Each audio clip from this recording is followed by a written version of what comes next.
What's up, guys? Welcome back to another video. This is a reaction to NASCAR's most destructive crashes. With NASCAR, it's been a long time since I've reacted to anything to do with it. When my channel first started, I used to react to quite a lot of it. Not a lot of it, I used to react to it a bit. And I remember what stands out most was I watched, was it like the series relating to Dale Earnhardt? And obviously his tragic loss of life whilst driving within NASCAR. So I know the sport is, like, when it comes to the dangers of it, I think in motorsport it's got to be up there as the most dangerous. I mean, they're all dangerous in their own right, like whether it's F1 or is it MotoGP? Is that the one with bikes? I don't know too much about motorsports. I know a bit here and there. I also know there's a few different sort of types in the US. So there's NASCAR, which is I think the biggest form of motorsport, and then there's just other ones that are similar or just completely different. I'm not good with names, but yeah, NASCAR is a sport where the risk is very high, but the reward is also very high. So risk and rewards together being very high, you're going to get situations where drivers take risks, and it leads to, I guess, things like this, aka the most destructive crashes. But yeah, I'm going to check this out. Hopefully you're all doing well, and if you're someone who used to watch my NASCAR reactions and then you see this, hopefully you're doing good and you enjoy this reaction. But I think I said hopefully you're doing good twice. We're just going to get into this and see some of these, I guess, insane moments. Just bull his way through there to get an opportunity, and he's going to have it too.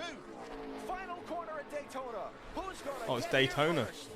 Regan Smith 7, Keselowski Big time. 22, Stewart 33, and contact. Oh shit! Oh, he's been clipped again. Oh my!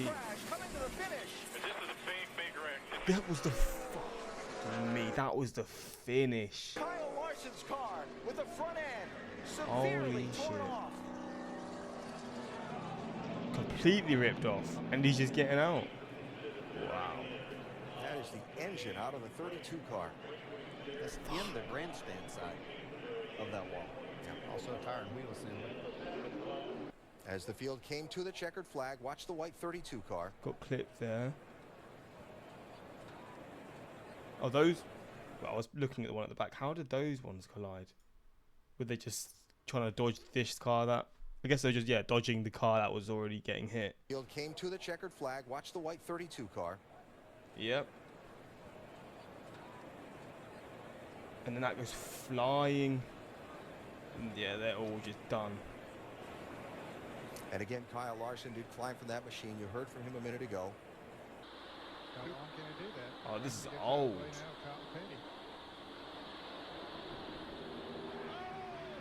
Oh, it's on the grass. Oh my days. Jesus. I mean, I'm not getting it. I don't know who's gonna, it's not, I'm not gonna get any information on these, but that does not look good. He looks absolutely crushed like a Coke can or something. And just as soon as that car touched the grass, it flew. God damn. Turned over.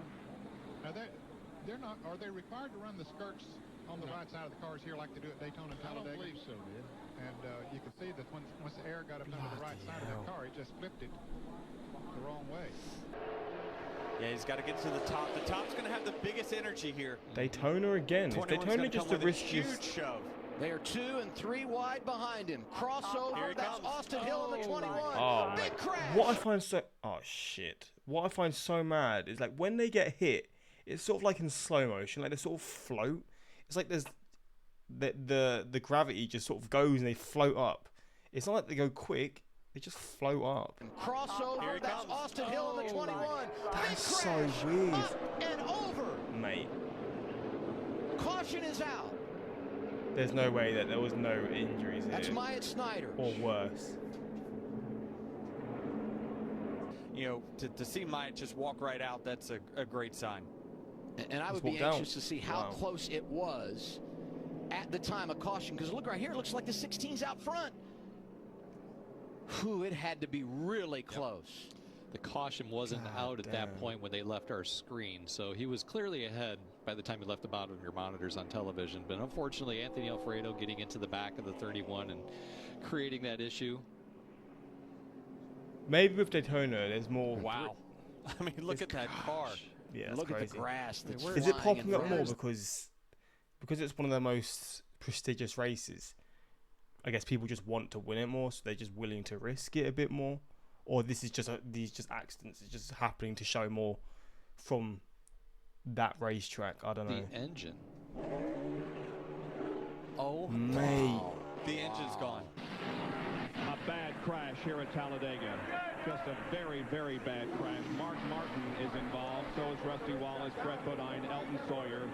One car overturned in the banking of turn number 1, got up into the catch fence and came back onto the racetrack. I don't know who it was at the moment, but this is a very, very ugly-looking crash. Okay, Martin goes a little high there. Gordon gets into him. They both have to back off, and then the jamming up starts, and they get into the wall on the outside. The other starts jockeying around. There's Derek Cope. He thought he got through that for just a moment, but Mark Martin's going to go right back up in front of him. And is that Ricky Craven? Yes, it is. Ricky Craven in car number 41 that's flipping over, went up against the outside It's going to get hit again. wheel fence, back down on the track, and was hit again. That's the crumpled hulk of Ricky Craven's engine. What's left of it, I should say. The carburetor having been sheared away, some of the intake crushed, and the engine pushed completely to the left. But look at what's left of his beautiful Chevrolet Monte Carlo. Well, there's not much, of course. The roll cage, though, remained intact. This cage built by Mike Rothman did its job. There were some openings here where it had been ripped open by the catch fence.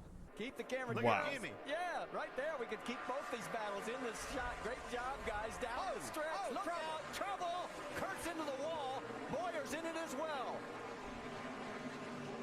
And Kurt's getting the worst of it. Like a little bump drafting going on right there. We're trying to gain the advantage. Looked like the 48 got into the back of him. Bloody hell. Man, look at this car. Oh, man. Further back, Elliott Sadler. And look at this. Gosh. Engine is out of this thing. Oh, my God. Well, that's the whole suspension. Looks like the front part of the front suspension. This sport is not for the faint-hearted, man. He's got the helmet off already. To be a driver. Best news. You can Balls see of steel. He is in some pain. Oh, man. I hate to see this. Oh, he's hurting. Look at the front of that car. Engine completely out of the car. Okay, let's. We think we've seen an angle. Check the lower right of your screen. Oh my gosh. Oh, my gosh. Hey, look at that. Head on into that shit. Armco. That's down in a 90-degree corner. There are 43 drivers in this field tonight, but no one has a more fascinating story to tell than Mike Harmon. Now, before you see this video, there are two things you should know. One, no one was seriously injured. And two, that's because of the safety measures legislated into these cars and the guys back at the shop that build them. Take a look at what happened here in Busch Series practice on Thursday. Mike Harmon comes off of turn 2, hits the crossover gate, and then slams into the wall. How? His car is hit by Johnny no one Sauter. injured badly. Here it is again. The car virtually disintegrates, and then Sauter hits what's left. One more time, you can see the driver's compartment inside the roll cage. That's what protected Harmon. Then Sauter comes by and hits what's left of the car. Moments later, the miracle. Mike Harmon climbed out of that car uninjured. Track officials said the crossover gate was not properly secured at the time. Mike Harmon starts 42nd tonight with a provisional, and Dave Burns is with him. Here comes Dillon diving to the bottom of the racetrack. Austin Dillon dives to the bottom of the racetrack. Here's Keselowski trying to make the move on Logano. Logano throws the block. Logano leads down the back straightaway. Keselowski's in line. Now he turns him. Yeah. Both Team Penske Full speed. cars Oh my crash. god. Oh my Keselowski god. is up in a ball of flame. Up into the outside wall. He'll take Kyle Busch with him. Everybody now racing off the corner. Fuck off. I mean, I assume it's going to show a replay, but there's literally 4 or 5 cars that are on fire at the same time. Straight away, Keselowski's in line. Now he turns him. Both Team Penske cars crash. Keselowski is up in a ball of flame. Up into the outside wall. He'll take Kyle Busch with him. Everybody now racing off the corner in a horrific crash on the final lap of the Daytona 500. Caution is on the speedway. Caution is on the speedway. We'll wait and see who was the race leader when the caution flag came out. Damn. They have the stop video that determines who is out front when the caution is called. NASCAR huddled around frame by frame trying to determine, and it's tough. They are 3 wide with Chase Elliott Austin Dillon and Michael McDowell waiting on NASCAR race control to determine exactly who the winner of the Daytona 500 is. But a horrific crash over there. Could tell you, Brad got out of the race car, as Mike Bagley described. Kyle Busch also got out of the race car under his own power. Bad crash over in turn 2. Michael Waltrip has hit the wall hard. The car is upside down. And you can see the car is really torn up. There's nothing left bar the driving compartment. It's sort of on its side, or go ahead. Yes, it is upside down.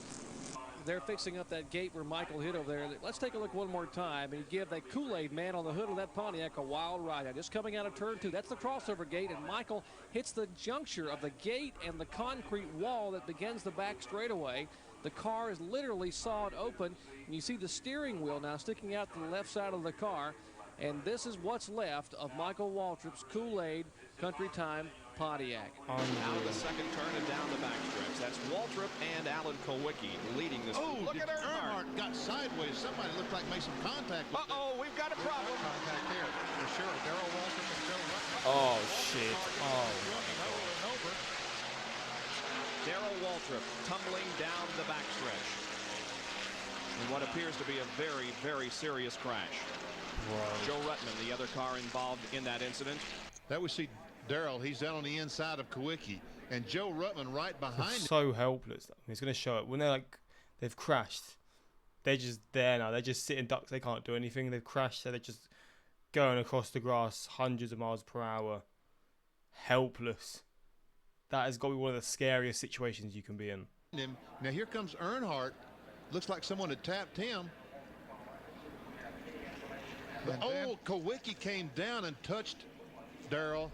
Threw him back into Ruttman. Ruttman gets in the side of him. And here's the road they hit. Yep. When he hits the road, it gets him airborne, and the car starts over. Of course, he was being pushed by the car number 75. That was just a circumstance there. McMurray, oh, look out, little contact with a 32. McMurray says, hey, I was in front the last time. You took it away from me earlier today. He's going to try and take it away from him. He's hung in the middle. Here comes Keselowski. Got trouble now. Keselowski's got like. I think I've seen this one. This is the classic one. McMurray. Yeah. Been behind. Oh, big crash. Oh, and up into the wall. Yeah, I've seen this one before. Look out. The caution is out. That compared to this first one, I think this one's there's more cars crashing, right? Been behind. Oh, I think the bird's eye view or whatever of this one makes it so much crazier. Here comes Keselowski. Got trouble now. Keselowski's got like on the high side. Look out, they're going to go around. McMurray. Been behind. Oh, big crash. Oh, and up into the wall. Look out. Hell. The caution is out. The race will finish. And it looks like Brad Keselowski is going to get the race win. Bring it here. Bring it here. Oh, it's good to see that right there. That is Dennis Setzer as, boy, that car is torn up. See McMurray trying to get in line right here, right behind Harvick, just not enough room. Yeah, and he had to check up for just a second because he was on the rear. His car just gets off.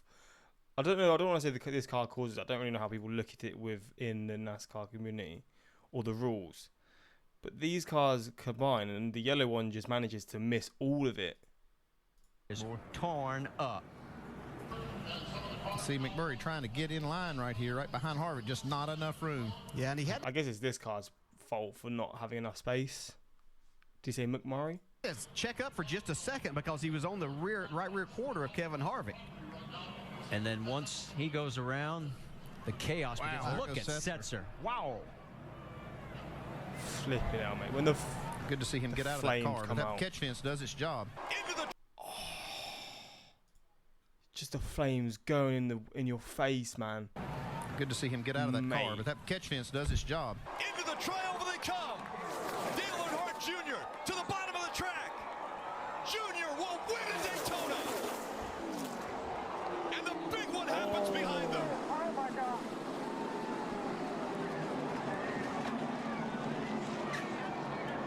That's literally my finish line.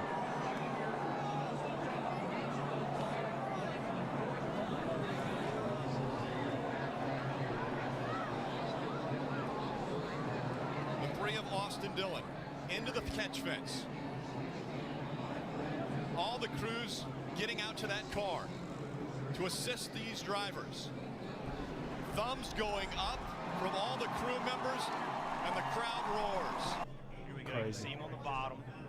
Rex starts in front. What I find mad of NASCAR, compared to, like, again, I'm going to compare it to F1, they're always so close. Like, at the finish line, they're literally all compact like this.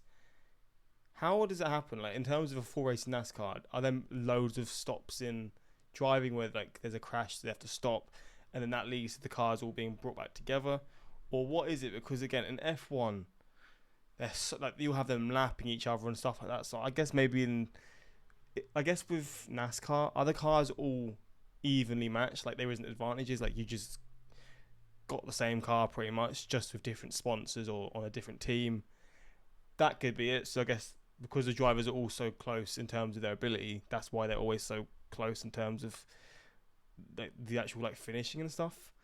But why is that? I never found that out before, and I do wonder how that's the case. The 24 gets up on the 11. Now he's on top of the 51.5, and now it's just along for the ride. Watch the car stop. Watch the car stop. It gets into those poles, and it goes from, I don't know what, 180, 190 miles an hour. I'm just guessing, to a complete stop. That is unbelievable. And it looks like a tour. That's 3,500 pounds. That stock car is extremely heavy. You see here after he's upside down, the 2 is spinning. Obviously, he's already lost control, makes more contact with the 3. Just staying up high going in the corner. He's not following the truck in front of him. Don't know what's going on there. Whoa! Oh, look out! We got trouble. This is going to hurt. Uh-oh. Oh, my. Oh. Is that a person? We got trouble. This is going to Is this a person just standing here? hurt. Oh, my God. Uh-oh. Oh, my.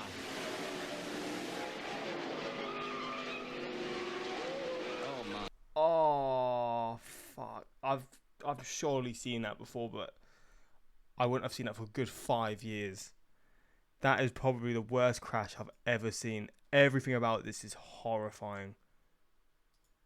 That car is completely gone. The person standing here and hit, mate.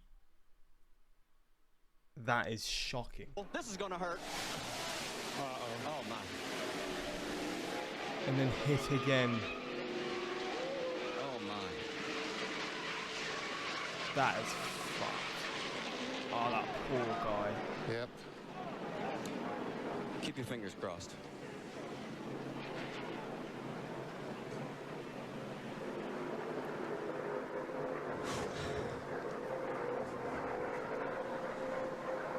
And it was so good for so long, and it turned into so bad so quickly. We'll be back to see what happened, and as I said, keep your fingers crossed, folks. Who was 11:48? Oh, look out! We got.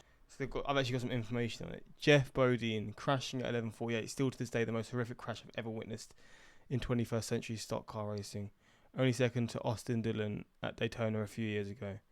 Being shunted, catapulted upwards, thrown into the catch fence, set ablaze, hit again, and all at 175 miles per hour. Absolutely astonishing.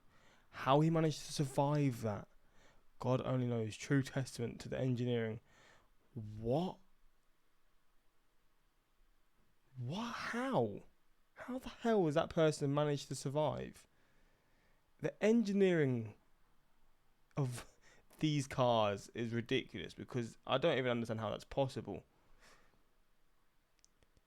It's incredible that 0 fatalities in the crowd or in the cars happened from any of these wrecks.